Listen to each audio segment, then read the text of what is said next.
Baiklah, Assalamualaikum warahmatullahi wabarakatuh.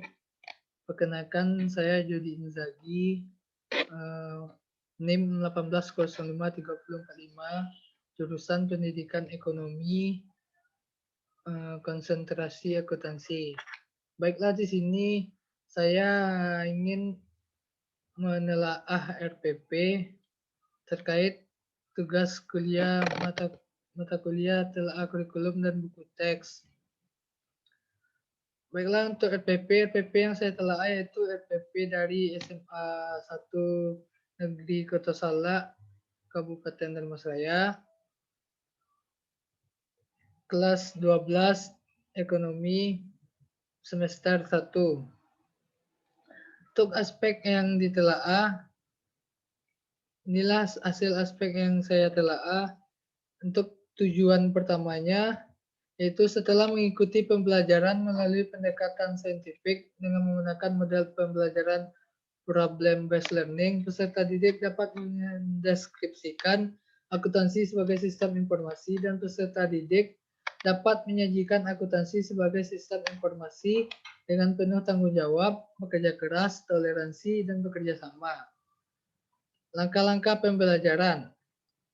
Pertemuan pertama menyampaikan poin-poin materi akuntansi sebagai sistem informasi melalui media PowerPoint. Yang kedua, membagi siswa menjadi 6 kelompok.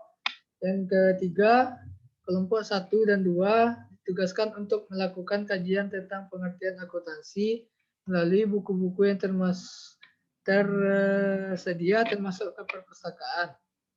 Yang keempat, kelompok 3 dan 4 ditugaskan untuk melakukan kajian tentang pemakai informasi akuntansi melalui buku-buku yang tersedia termasuk ke perpustakaan.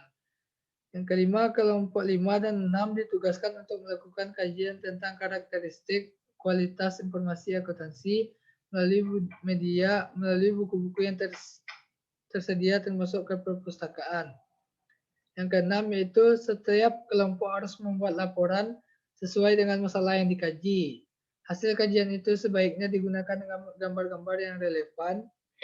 Yang ketujuh, kelompok 4, 5, dan 6 ditunjuk oleh guru untuk mempresentasikan kajiannya. Kemudian kelompok 1, 3, dan 5 tidak presentasi, dapat mengajukan pertanyaan. Yang ke-8, menuliskan hasil diskusi pada lembar kertas kerja. Yang ke-9, hasil diskusi kelompok kemudian dikumpulkan kepada guru. Yang ke-10, bersama-sama mengintegrasikan nilai-nilai agama Islam, yaitu di mana dalam surat Al-Baqarah ayat 282. Dan untuk pertemuan keduanya, yang pertama memberi persepsi dengan menanyakan tentang perbedaan para pemakai informasi akuntansi yang mereka ketahui. Yang kedua, membagi siswa menjadi 6 kelompok, sama dengan pertemuan pertama tadi. Dan diberikan waktu untuk diskusi 30 menit. Kelompok 1 dan 2 ditugaskan untuk melakukan kajian tentang prinsip dasar akuntansi melalui buku-buku yang tersedia termasuk ke perpustakaan. Yang keempat, kelompok 3 dan 4 ditugaskan untuk melakukan kajian tentang bidang-bidang akuntansi melalui buku-buku yang tersedia termasuk ke perpustakaan. Yang kelima, kelompok 5 dan 6 ditugaskan untuk melakukan kajian tentang profesi akuntan dan etika profesi akuntan melalui buku-buku yang tersedia termasuk ke perpustakaan. Yang keenam, kelompok 1, 2, dan 3 ditunjuk oleh guru untuk mempresentasikan kajiannya. Kemudian kelompok 4, 5, dan 6 tidak presentasi, dapat mengajukan pertanyaan. Yang ketujuh, menuliskan hasil diskusi pada lembar kertas kerja dan dikumpulkan kepada guru. Yang ke-8, bersama-sama mengintegrasikan nilai budaya adat Minangkabau. Itu Bagalanggang Jemato orang banyak, siang bak hari-hari karang, bulan dakek bisa dibacek, jauh bisa ditunjukan. Jale hitam di hati putih, nanta pawik makanan lantak, nanta kurang makanan kunci. Bak taratik yang sembayang masuk saratu keluar serata pekuk. Itu artinya seseorang yang mengerjakan sesuatu dengan penuh ketelitian dan menguasai semua persoalan. Baiklah, untuk penilaian, pengetahuan diberikan tes tulis akhir di pertemuan kedua, pemberian ulangan harian di akhir KD. Keterampilan diberikan soal latihan setiap pertemuan. Dari sisi sikap, observasi sikap siswa secara individu dan kelompok. Selanjutnya, telaah keterkaitan antara tujuan pembelajaran dengan langkah pembelajaran. Menurut saya, tujuan pembelajaran itu dengan langkah pembelajaran itu sudah relevan. Karena di dalam tujuan tersebut, siswa dapat mendeskripsikan akuntansi sebagai sistem informasi dan menyajikannya dengan tanggung jawab. Begitu juga dengan langkah-langkah pembelajaran dari langkah awal sampai akhir, siswa harus dapat menyampaikan poin-poin materi akuntansi sebagai sistem informasi, menyajikannya dan mengintegrasikannya dengan nilai-nilai agama Islam. Selanjutnya, telaah keterkaitan antara tujuan pembelajaran dengan penilaian. Menurut saya, tujuan pembelajaran dengan penilaian sangat berkaitan.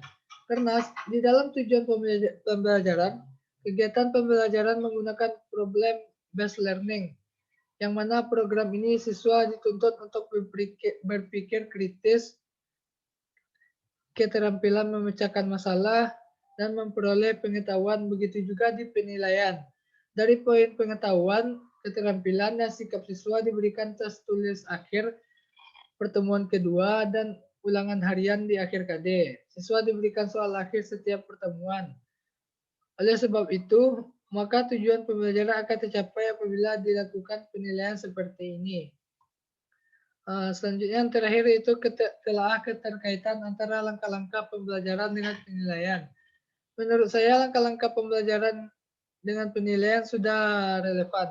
Sebab di langkah-langkah pembelajaran siswa tersebut harus bisa menyampaikan materi, menyajikannya, dan mengintegrasikannya. Maka hal itu sangat berkaitan dengan penilaian.